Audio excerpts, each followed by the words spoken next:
నమస్కారం. బీఆర్కే భక్తి ఛానల్‌కి స్వాగతం. ఈరోజు మనతో పాటు ప్రముఖ ఆధ్యాత్మికవేత్త, జ్యోతిష పండితులు బ్రహ్మశ్రీ వెన్నంపల్లి వెంకట సత్యనారాయణ శర్మ గారు మనతో పాటు ఉన్నారు. గురువుగారిని అడిగి మనకున్న సందేహాలేంటో గురువుగారిని తెలుసుకుందాం. నమస్కారం అండి. ఆయుష్మాన్ భవ. గురుగారు, అమావాస్య రాబోతుంది, జ్యేష్ఠ అమావాస్య. మామూలుగా అమావాస్య అంటేనే అందరికీ భయం. కొంచెం అమావాస్య ప్రత్యేకతమైంది అంటారు. మరి ఈ జ్యేష్ఠ అమావాస్య యొక్క ప్రత్యేకత ఏంటి?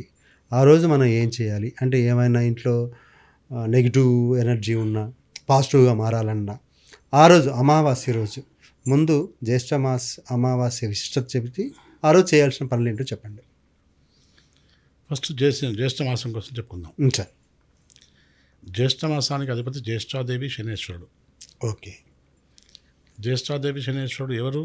విష్ణుమూర్తి యొక్క కో బ్రదర్, తోడలుడు. ఓకే, అవును. ఎందుకంటే లక్ష్మీదేవి లక్ష్మీదేవి వాళ్ళ చెల్లెలు భర్త శనేశ్వరుడు మహారాజు. ఓకే. వీళ్ళిద్దరు అధిపతులు. వీళ్ళిద్దరి అనుగ్రహం ఉన్న వాళ్ళకే జ్యేష్ఠ మాసంలో వివాహం అవుతుంది. ఓకే, అవును. జ్యేష్ఠ మాసంలో ఇంటికి జ్యేష్ఠ పుత్రుడికి కానీ జ్యేష్ఠ పుత్రికి కానీ పెళ్లి చేయకూడదు, జ్యేష్ఠ అంటారు. ఓకే.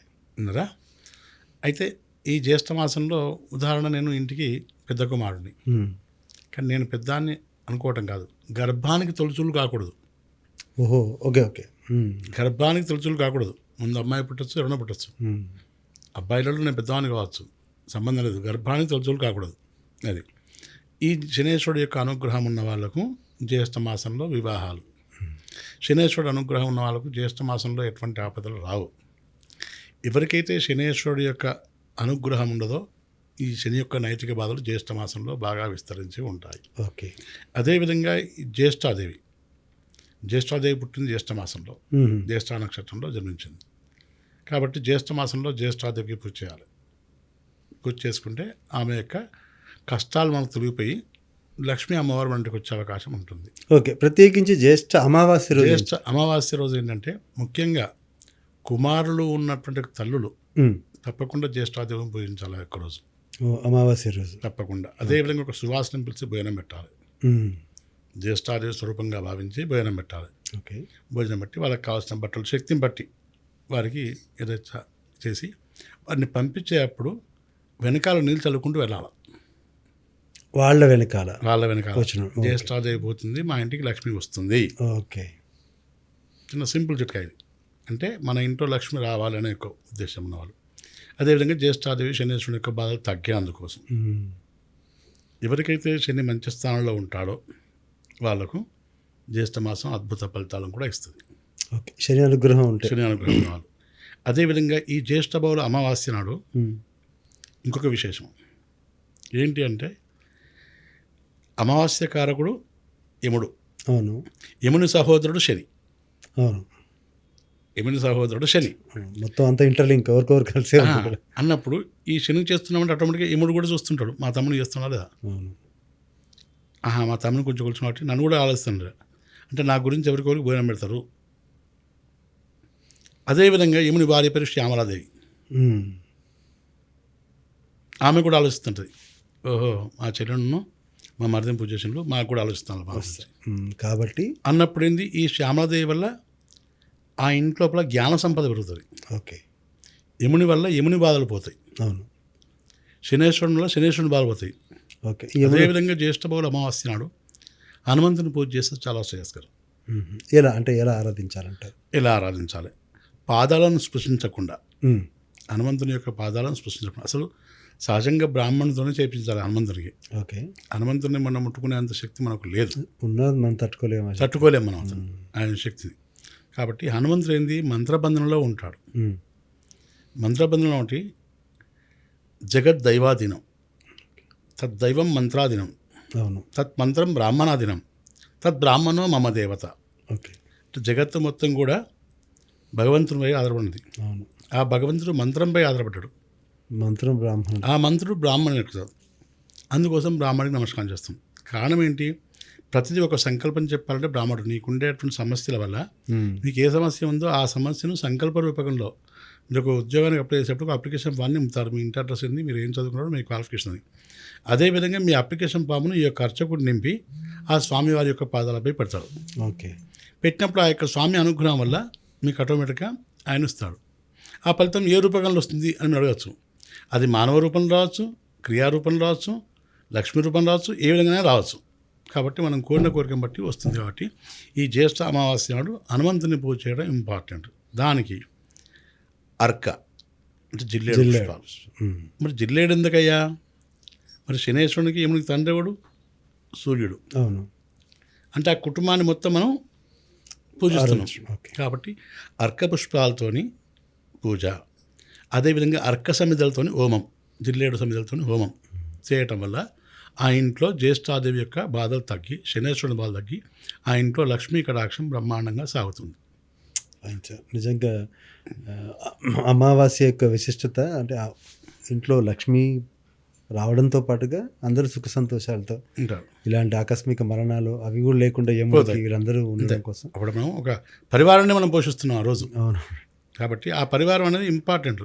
ఎగ్జాంపుల్, సూర్యుని పూజించాం, హృద్రోగ బాధల్ని అంటే గుండె నొప్పికి సంబంధించి అవి పోతాయి. రక్తం వల్ల వచ్చే చెడు సమస్యలని పోతాయి. అదేవిధంగా మనస్సు బాధలు ఉంటాయి, ఆ బాధలు పోతాయి. సూర్యుని వల్ల కలిగేటువంటి నష్టాలు కూడా మనకు పోతాయి, లాభాలు సమకూరుస్తాయి. శని వల్ల కలిగే బాధలు, బొక్కల నొప్పి వచ్చిందంటే శని యొక్క బాధ ఉంటే బొక్కల నొప్పి వస్తుంది. మనకు కాలుష్యం తగ్గిందంటే శనేశ్వరుని యొక్క బాధనే. కాబట్టి శని అనుగ్రహం ఉందనుకోండి, ఇవన్నీ తగ్గుతాయి మనకు. ఒక దెబ్బకు 3 పిట్టల్లాగా అట్లా. అదేవిధంగా ఈ జ్యేష్ఠ నక్షత్రానికి అధిపతి ఇంద్రుడు కూడా. ఓకే. శని ఇంద్రుడిని పట్టుకున్నాడు. ఇంద్రునితో తప్పు చేయించాలనే యొక్క సంకల్పం కలిగింది శనికి. ఓకే.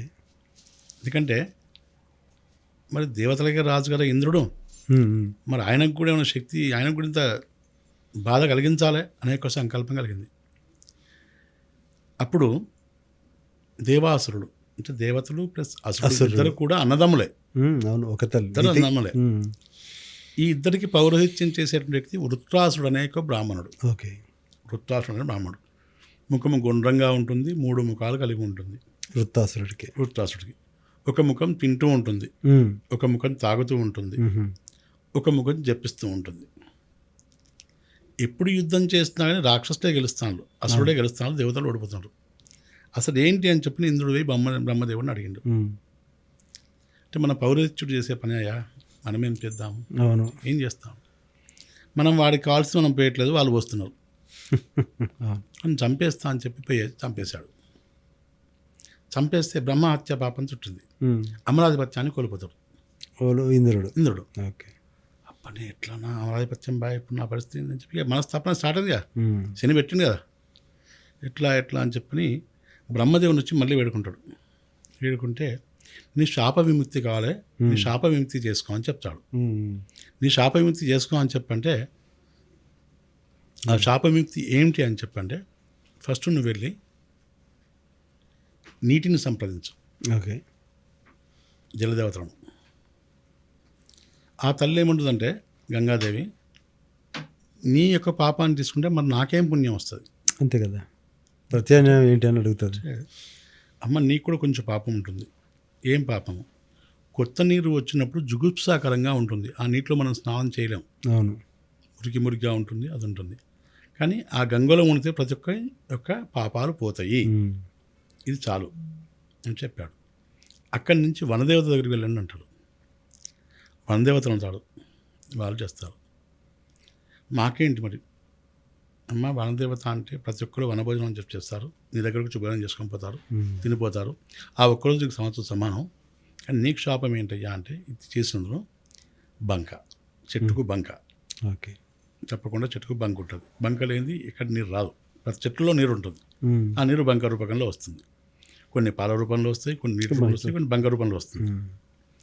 తర్వాత స్త్రీని, పూర్వపదంలో స్త్రీ కంటిన్యూ ఋతుమతి ఉండేది. ఓకే. అప్పుడు గర్భం దాల్చాలంటే నేత్రంతో చూస్తేనే గర్భం దాల్చేవాళ్ళు, లేదా మంత్రాన్ని చదువుకుంటే గర్భం దాల్చేవాళ్ళు. అప్పుడు సంసారం లేదు, సంపర్కం లేదు. ఆ స్త్రీ శాపం తీసుకుని నాకేంటి అంటే, అమ్మ మీకు నెలకు 4 రోజులే, చాకలి చెండాలని అని 4 పేర్లు పెట్టి మీరు పిలుస్తారు. ఆ 4 రోజులు, ఆ తర్వాత యథావిధిగా ఉంటారు అని చెప్తాడు. ఈ విధంగా అతని యొక్క ఇంద్రుని యొక్క శాపం పోతే మళ్ళీ బ్రహ్మాధిపత్యం వచ్చింది. అంటే ఇవన్నీ ప్రవేశికల్లో 6 నెలలు టైం పట్టిందా? ఈ 6 నెలలు శనేశ్వరుడు ఆడుకున్నాడా? అంటే శనేశ్వరుని యొక్క బాధను ఈ జ్యేష్ఠ మాసంలో ఇంద్రుడే అనుభవించుండు. కాబట్టి కారణం ఏంది ఏం చెప్పాను? ఇంద్రో జ్యేష్ఠ మను నక్షత్రమేతి యస్మిన్ వృత్తం ఋతూర్యే తతార మస్మిన్ వయం అమృతం దుహాన క్షుంతరేమ దురితం దృష్టిం పురంధరాయ వృషభాయ దృష్ణవే ఆషాఢాయ సహమానాయ మిడుసే ఇంద్రాయ జ్యేష్ఠ మధుమధ్యోను ఉరుం కృణోతి జమానాయ లోకం. అంటే నేనే రాజును అనే యొక్క అహాన్ని ఎప్పుడు కూడా మనకు పనికిరాదు. మనం ఎంత పెరుగుతూ ఉంటాం, తగ్గున్నాం అనుకోండి, అద్భుతంగా మనం సాధించగలుగుతాం. కాబట్టి ఆషాఢ మాసంలో ఇంద్రుడికి తప్పలేదు. జ్యేష్ఠ మాసంలో ఇంద్రుడికే తప్పలేదు బాధ. మనం తప్పించుకోవాలంటే అమావాస్య రోజు మనం చెప్పిన పరిహారం చేసుకోవాలి. ధన్యవాదాలు. అందరి అనుగ్రహం కోసం చాలా చక్కటి పరిహారం తెలియజేశారు సార్. ధన్యవాదాలండి.